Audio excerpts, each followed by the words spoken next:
হয় চাওক, সন্মুখত 2024 অসম বিধানসভা নিৰ্বাচন আৰু বিধানসভা নিৰ্বাচনৰ বাবে ইতিমধ্যে সাজু হৈছে শাসক বিৰোধী প্ৰতিটো ৰাজনৈতিক দল।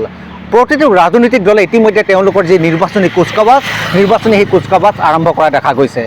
মই বৰ্তমান উপস্থিত আছোঁ 83 নং মাৰ্ঘেৰিটা বিধানসভা সমষ্টিত আৰু 83 নং এই মাৰ্ঘেৰিটা বিধানসভা সমষ্টিত এইবাৰ সাধাৰণ ৰাইজে কাক বিচাৰে? শাসনাধিষ্ঠ চৰকাৰৰ যি কাৰ্যকাল, শাসনাধিষ্ঠ চৰকাৰৰ এই কৰ্মৰাজিত সাধাৰণ ৰাইজ সন্তুষ্ট নে? চাওক আজি আমাৰ এই বিশেষ প্ৰতিবেদন। আচলতে আপোনাৰ যিটো প্ৰশ্ন, মাৰ্ঘেৰিটা এটা বৃহত্তৰ অঞ্চল। মাৰ্ঘেৰিটাত আচলতে এনেকুৱা এজন প্ৰাৰ্থী দৰকাৰ যিজনে সামগ্ৰিকভাৱে মাৰ্ঘেৰিটাৰ উন্নয়ন, সমবিকাশ ইত্যাদিসমূহ চোৱা চিতা কৰিব পাৰে। আমি তেনে এজন জনপ্ৰতিনিধিক আমি নিৰ্বাচন হোৱাটো বিচাৰোঁ। মাৰ্ঘেৰিটাৰ সৰ্বাংগীন উন্নয়ন হৈছে বুলি আপুনি ভাবেনে? মাৰ্ঘেৰিটাৰ সৰ্বাংগীন উন্নয়ন নহ'লেও এই যোৱা পাঁচটা বছৰে আমাৰ যিজন জনপ্ৰতিনিধি উল্লেখযোগ্য কিছুমান কাম কৰিছে, একেবাৰে নকৰা নহয়। কিন্তু ইয়াৰ উপৰিও আমাৰ মাৰ্ঘেৰিটাত, যিহেতু মাৰ্ঘেৰিটা সমস্যাবহুল এটা অঞ্চল, গতিকে এই মাৰ্ঘেৰিটা অঞ্চলত বহুবোৰ কাম এতিয়াও কৰিবলৈ বাকী আছে। মই ভাবোঁ বৰ্তমানৰ জনপ্ৰতিনিধি বা এইখন চৰকাৰে এইসমূহ কাম কৰিব। কিন্তু মই এটা কিছুমান বিকাশ হৈছে যে আৰু কিছুমান কৰিবলগীয়া আছে আমাৰ প্ৰতিনিধিসকলে। হয়তো মোৰ কাষতে থকা এখন বৃহত্তৰ 120 বিঘাৰ উদ্যোগিক পাম, সেইখন পামখন আজি সুদীৰ্ঘ 10টা বছৰে বৃহৎ এটা এলেকা জুৰি এনেই পৰি আছে। গতিকে মই ভাবিম বৰ্তমানৰ আমাৰ জনপ্ৰতিনিধি খুব সুন্দৰভাৱে কাম কৰি গৈ আছে। গতিকে মই ভাবোঁ এই প্ৰতিনিধিজনেই, আমাৰ মাৰ্ঘেৰিটাৰ প্ৰতিনিধিজনেই সেই অঞ্চলটোত কিবা এটা উদ্যোগ স্থাপন কৰি আমাৰ এই থলুৱা নিবনুৱাৰ এটা সমস্যা সমাধান কৰিবলৈ মই গভীৰভাৱে আশা কৰি আছোঁ। এনেই আমি এতিয়া চাবলৈ গ'লে চৰকাৰে যিখিনি আমাৰ সুবিধা দিছে, ধৰি লওক নাৰীৰ ক্ষেত্ৰত বা বাহিৰে বহুতখিনি ক্ষেত্ৰত চৰকাৰে বহুতখিনিয়ে সুবিধা দিছে, কিন্তু তাৰ মাজতে আমাৰ বহুত অসুবিধাও আছে।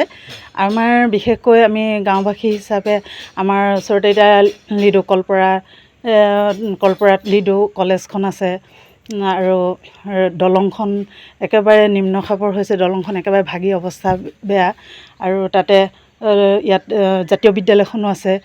বাৰিষা দিনত ল'ৰা ছোৱালীবিলাকে দলংখনৰ অসুবিধাৰ কাৰণে বানপানীও হয়, সেই ৰাস্তাত অহা যোৱা কৰিব নোৱাৰে। ৰাস্তাটো একেবাৰে ভাগি গৈছে আৰু লিডু কলেজত যেতিয়া পৰীক্ষা হয় ল'ৰা ছোৱালীবিলাকে বহুত অসুবিধা পায়। সেইখিনি যাতায়াতৰ ক্ষেত্ৰত বহুত অসুবিধা হয়। সেইটো কাৰণে তাৰমানে চৰকাৰে আমাক বহুতখিনি সুবিধা দিছে, মহিলাবিলাককো বহুতখিনি সুবিধা আছে, সেইখিনিলৈ আমি সুখী। কিন্তু আমি গাঁওবাসী হিচাপে আমি এইখিনিত বহুত ভুক্তভোগী। ইয়াত বহুত ল'ৰা ছোৱালীবিলাকে স্কুলৰ কলেজৰ ষ্টুডেণ্টবিলাকে পৰীক্ষা হয়, পৰীক্ষা সময়মতে উপস্থিত থাকিব নোৱাৰে বানপানীৰ কাৰণে, আৰু দলংখন একেবাৰে ভাগি গৈছে। দলংখন চৰকাৰে যদি আমাক এই দলংখন ভালদৰে মেৰামতি কৰি দিয়ে আৰু ৰাস্তাটো যদি অলপ ওখ কৰি দিয়ে, তেতিয়াহ'লে আমি গাঁওবাসী হিচাপে আমি নথৈ সুখী হ'ম। মই ইয়াকে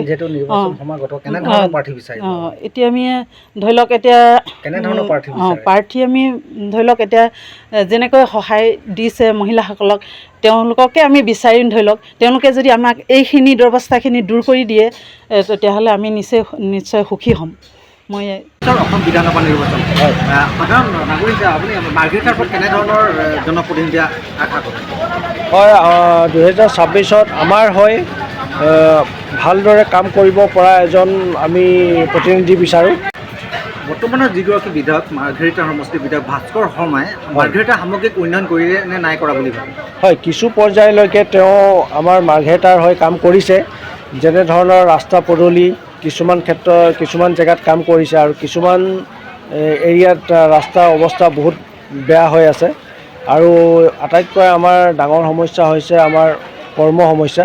আমাৰ ল'ৰাখিনি ইয়াত ইণ্ডাষ্ট্ৰী নথকাৰ বাবে বাহিৰলৈ গৈ কাম কৰিব লগা হৈছে। আৰু আমাৰ ইয়াত যদি মাৰ্ঘেৰিটা সমষ্টিত যদি এটা ভাল ইণ্ডাষ্ট্ৰী হ'লহেঁতেন, তেনেহ'লে আমাৰ ল'ৰাখিনি বাহিৰলৈ যাব লগা নহ'লে হয়। আৰু মহিলাসকলক ধৰক তেওঁ কিছুমান আঁচনি দি সুবিধা দিছে, ৰাস্তা পদূলি বনাইছে, কিন্তু কিছুমান জেগাত আকৌ ৰাস্তা পদূলি বনোৱা নাই। তাৰ কাৰণে অকণমান তেওঁ যদি আৰু বেছি ভালকৈ কাম কৰিব বিচাৰে, তেনেহ'লে আমাৰ ইয়াত ইণ্ডাষ্ট্ৰীৰ প্ৰয়োজন। আৰু স্বাস্থ্য বিভাগ আমাৰ ইয়াত বহুত পিছ পৰি আছে। এখন ভাল আমাৰ নাৰ্ছিং হোম নাই ইয়াত। আমি স্বাস্থ্যৰ বাবে আমি ডিব্ৰুগড় তিনিচুকীয়ালৈ যাব লগা হয়। গতিকে আমাৰ ইয়াত যদি এখন স্বাস্থ্য বিভাগৰ তেওঁ হেৰি কৰি দিয়ে তেনেহ'লে ভাল হ'ব। ইতিমধ্যে আমি আপোনালোকক দেখুৱালোঁ 83 নং মাৰ্ঘেৰিটা বিধানসভা সমষ্টিৰ একাংশ ৰাইজৰ মতামত। সকলোৰে স্পষ্ট কথা যে 83 নং মাৰ্ঘেৰিটা বিধানসভা সমষ্টিৰ সামগ্ৰিকভাৱে উন্নয়ন হৈছে যদিও আৰু বিভিন্ন ক্ষেত্ৰত উন্নয়ন হ'বলৈ বৰ্তমান বাকী থকা বুলি তেওঁলোকে জানিবলৈ দিছে। আহিবলগীয়া যি বিধানসভা নিৰ্বাচনৰ যি দলৰে নহওক কিয় যিগৰাকী প্ৰতিনিধি নিৰ্বাচিত হয় তেওঁ যাতে মাৰ্ঘেৰিটাৰ এইসমূহ সমস্যাৰ সমাধানৰ ক্ষেত্ৰত গুৰুত্ব দিয়াটো তেওঁলোকে কামনা কৰিছে। মাৰ্ঘেৰিটাৰ পৰা কেমেৰা দুদুলৰ সৈতে মই উজ্জ্বল চৌধুৰী ND24।